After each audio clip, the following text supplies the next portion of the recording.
Hello, Jim Howard here in Fort Worth, Texas. Today's date, it's January 26th of 2021.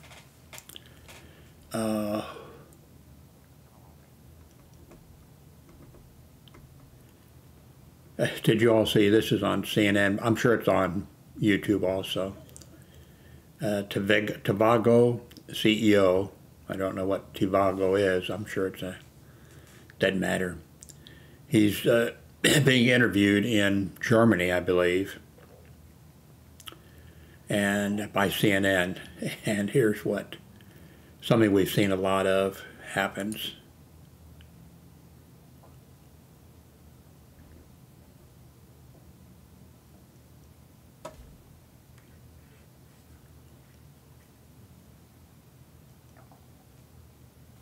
I think I've got the sound on.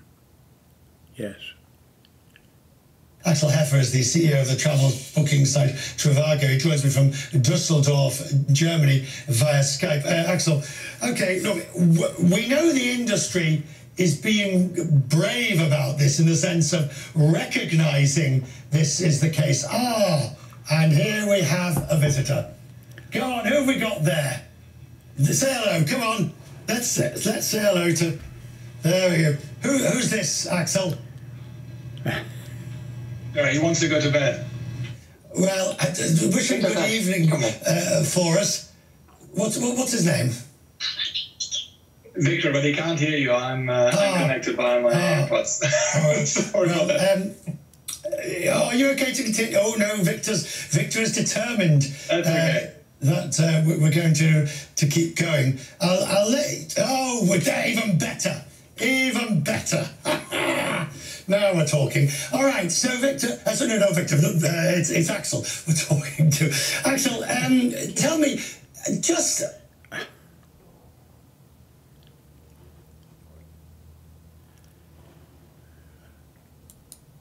I think those things are so funny and so interesting when, the kids come in or a dog or something comes into the scene or something.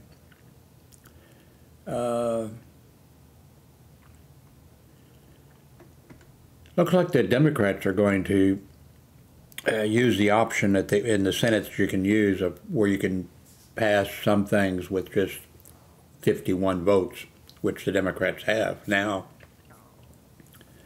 and where the filibuster won't work or whatever. So some things may get done. What else I want to, let's see.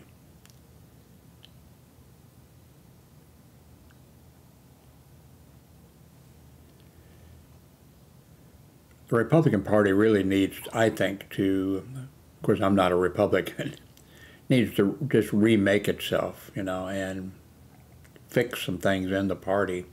This is the time they need to do it, but nobody wants to, I don't think any of the Republicans want to do it because they're afraid of if they change something, maybe they won't get, reelected. If you're an incumbent here in the United States, you're just about guaranteed, the way the system is set up, that you will be reelected. And so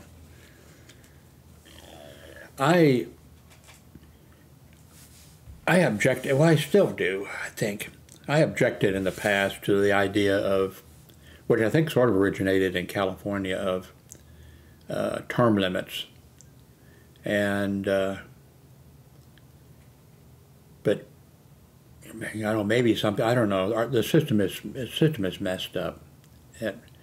Maybe it can be fixed, but there's the people who are in Congress, once they get to Congress, they don't want to make any changes that are going to hurt, them. They want to get back in. I don't know, there's people a lot smarter than I am, and maybe somebody's going to figure it out one of these days, and maybe problems will be fixed. I think there's a lot of smart people that probably, oh wow, that makes me hungry.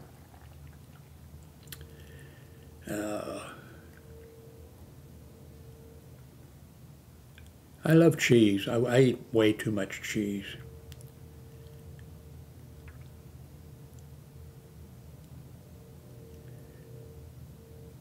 This is interesting. I read this. An airport police officer, anyway, the Air Force police officer is at the airport, and one of the protesters, turns out, who was inside the Capitol of the United States. Let's see. Okay. I guess we have to wait. On January 6th, the U.S. Capitol was breached. Anyway, this guy was in it, you know, not this guy, but some guy, you know, got into the Capitol and was, I don't know what, doing what he shouldn't have been in there. Anyway, then he's at the airport, and he gets on an airplane that's leaving, and it's taxiing down the runway, and then he is screaming, you know, Trump 2020, Trump 2020, Trump 2020, and they turn the aircraft around and go back to the terminal and let him off, or, you know, escort him off. The flight attendants do, I guess. The airport police officer sees this guy being escorted out, and I guess he goes over and checks maybe with the airport people what's the deal. Anyway, the guy, you know, he goes back and gets in, and the airport is, you know, the airline people, they're booking him on another flight. I guess they have no choice. You know, he was kicked off that flight of theirs, but they're booking him on another flight of theirs. So I just stringently, you know, these are aircraft, you know. I just think we should have some, you know, number one, I've talked about this the other day, so I want, you know, no drinking on the aircraft. I'm sorry, and I understand I'm not a drinker at all. Zero. Both my parents were alcoholics. I don't drink. But I've talked about that. I just think that we should no drinking on the airplane. Well, maybe take that back. If you're doing like a flight from, you know, Los Angeles to New Zealand that takes, what, 17 hours or something, yeah, probably a person could use a drink or two, you know. But anyway, so this guy's waiting. Anyway, this airport police officer is looking through his cell phone, I guess, and he sees this guy's picture inside, you know, creating a disturbance. Here's video of this guy inside the Capitol, you know, creating a disturbance. So he calls the, he stands by, I'm sure, there, you know, with the guy, and he calls the Capitol Police. Actually, they didn't have to come over. They were already at the airport. And they come over and they take the guy in custody and take him and lock him up till he sees a judge or something. Oh, I mean, you know, that guy, yeah, all he had to do was get on the airplane and keep his mouth shut and go wherever and maybe he'd have been, you know, maybe he'd have been okay. Maybe he wouldn't have been one of, because I think actually they, sort of a consensus, I'm reading between the lines on news reports and stuff. I think, well, part of the reason is now Republican right-wing organizations are saying that, I talked about this the other day, that the Democrats are going to put us in concentration camps. They're going to put us in re-education classes, or in, you know, things like China has done, and things. So it, you know, and so I think there's kind of a feeling, you know, maybe among the, well, not Democrats, because the Democrats are going to sort of leave it to law enforcement, the Justice Department, and the courts, unlike the Republicans. Leave it to them. But I think there's sort of a feeling, you know, maybe we better not ban everybody from flying and, you know, put all these people running through the justice system, you know, just the ones that, you know, were the guy with the hockey stick that was beating the police officer, the guy that was trying to kill the police officer with a fire extinguisher by beating him in the head, and you know. I think, you know, I mean, this is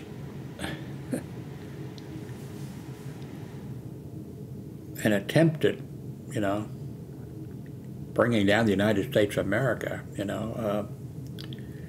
I think there should be harsh penalties, but I don't know. It's above my pay grade or something. But I do think the Republican Party needs to fix itself, but it's not. Well, I've mentioned they're not going to do it because all these people care about, Democrats and Republicans, is being reelected.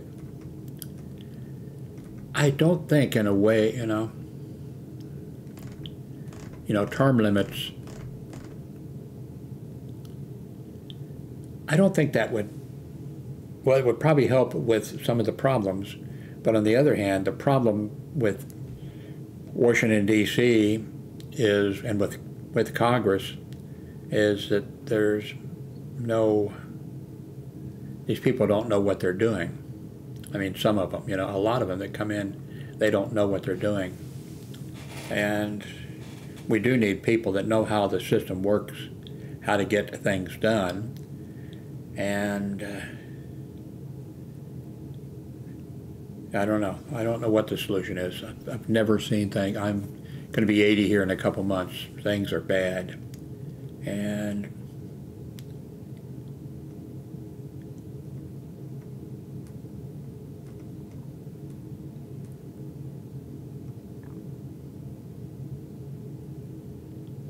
that's a little headline here, why the Trump martyr defense doesn't work. I think it's working with some of his people. I think Trump is actually going to lose more support. You know, it was before his term came to an end, I think his hardcore people, that was hardcore. And he wasn't going to lose very many of them. He's going to shed a few, but not many.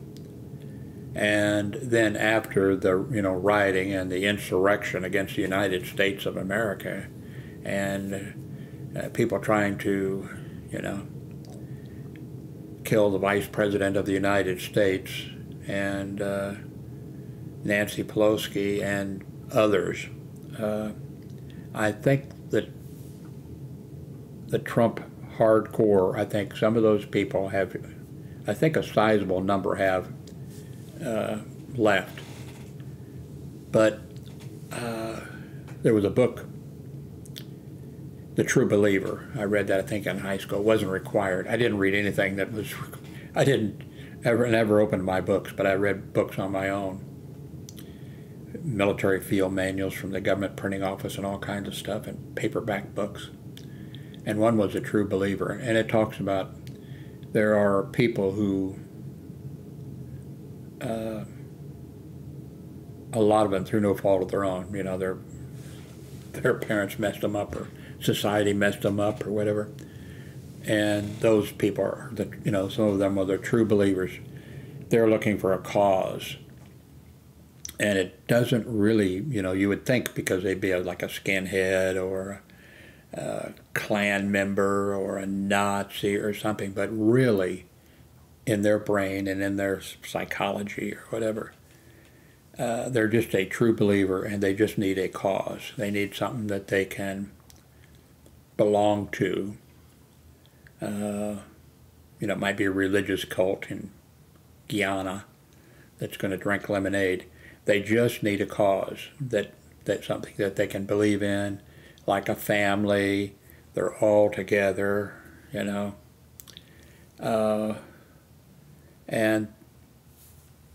they, whichever group comes along, they would join, they would join up with. I'm not sure if they would join up with a religious group, fundamentalist religious group. I think they need a little more brainwashing than that, but they need, there's just a few things that need to be clicked, and then you have a true believer.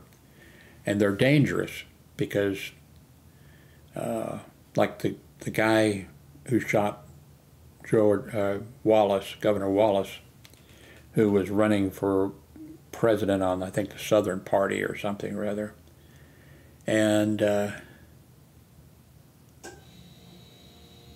the gunman was out to wanted to kill whoever the president was. Who was the president then?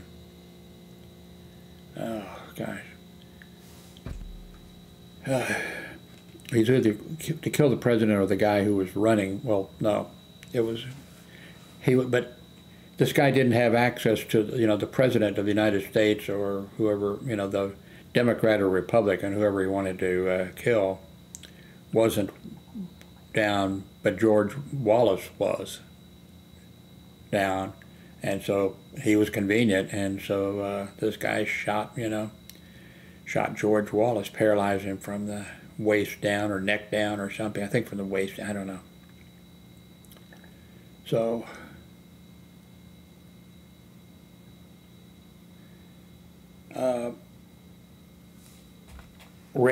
President Reagan, I remember watching the things on the news about it. Stories came out back then that was on the McNeil-Lear, which is now the News Hour on PBS. I watched that every week for years and years and years, still watching it. They came up with horror stories of people who were locked up in psychiatric facilities that were just, somebody wanted to get rid of a little kid, took him to the psych place.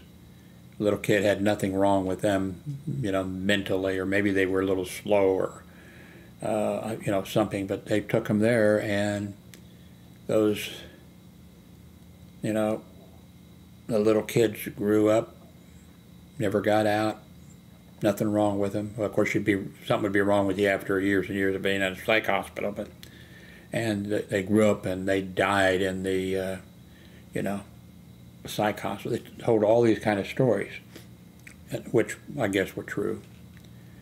Maybe exaggerated or something, maybe not. But so Reagan came up and they discussed it repeatedly, and they had experts on, on the news, and there was just that Reagan had this great plan. The Republicans had this great plan. They were going to close all these psychiatric hospitals, all the big ones that were more like institutions, not like a regular maybe psych hospital at a hospital where you go in for 2 weeks, a month or something and get on your medications, and then you go home. But they were going to shut down these big, terrible places because of all of the terrible things that happened.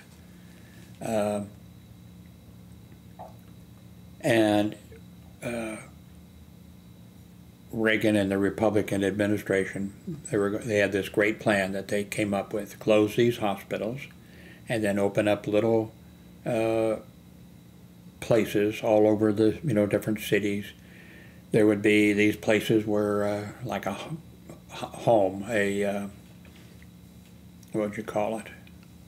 Anyway, a place you'd go in and you'd get the help you needed, and the social workers and all that kind of stuff. You'd get on your medication, and then you'd go out, and they would just close down all these places, and there would be these, and then there would be other things. They talked about other things that they would have set up. And what happened? They shut down the psychiatric hospitals, the big ones, and all those people came flooding out onto the streets, and no place to go. Nobody wants a halfway house in your, suburban neighborhood.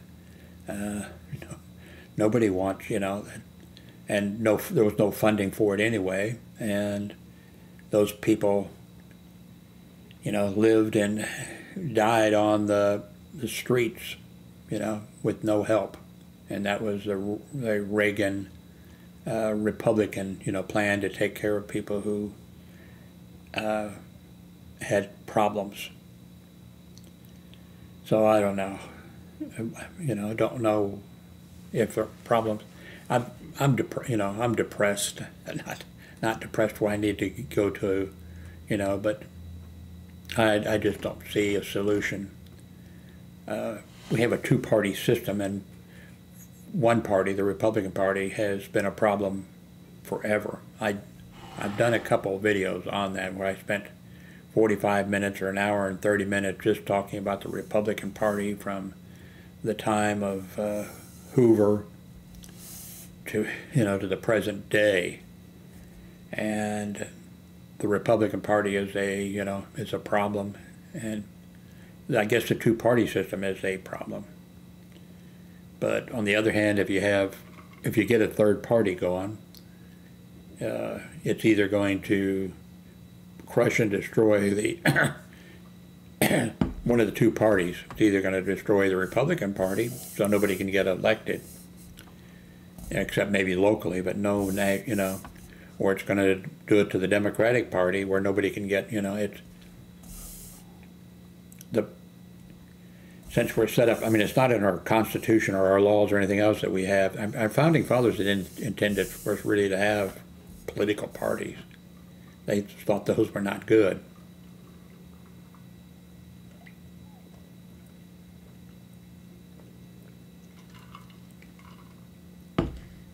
Maybe we need what the UK and other countries have, maybe a parliamentarian type of. Of course, look at some of the countries like Italy and others that, wow, I don't know. You know, with that, maybe a parliamentarian, you know, maybe we could modify it, still have a president, but be sort of a figurehead like the Queen.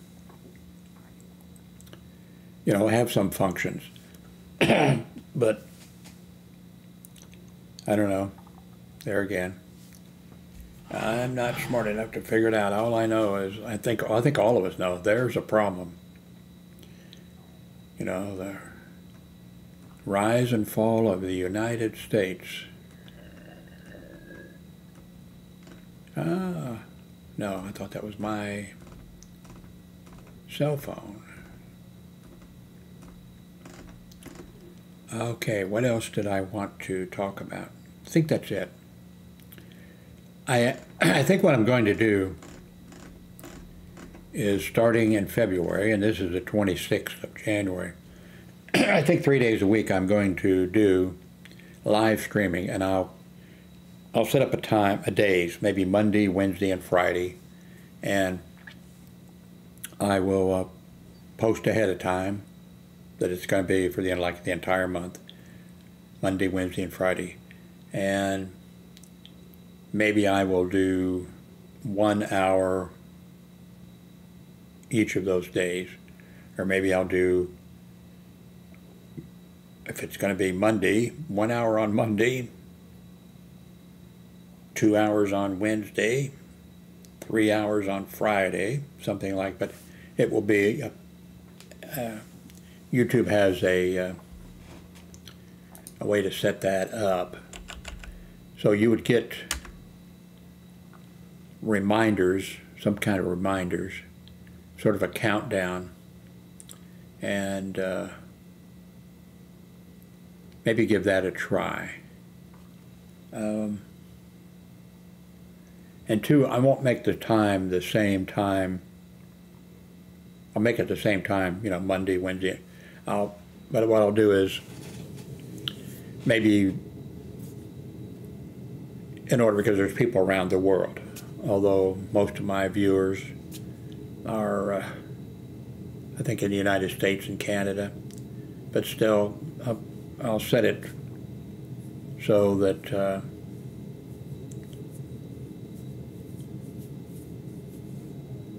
it'll be, you know, and I'll announce it. Well, I'll put like Greenwich Mean Time too, so it'll be whatever. I'm not sure how YouTube does this, whether they're going to show it to you when there's an announcement or on the site that there's a live video is coming, and they do that. I'm not sure how they do it. So this is going to be an experiment for me, and but anyway, I think that's what I'm going to do. Also,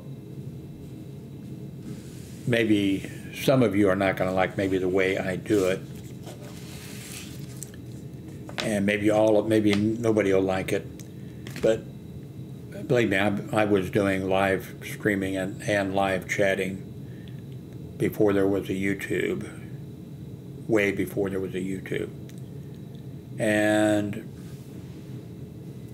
when you have the chat thing going, which I'll have going, but when you have the chat thing going, if you just have the guy who's doing the YouTube, if he's just looking at this chat and responding, I think that sucks. Yes, it's great if you can ask a question or request something or something like that. But so anyway, this is going to be experimental, and I'm going to maybe I'm wrong about all this, but anyway, that's the plan. So you'll see it developing coming up here, and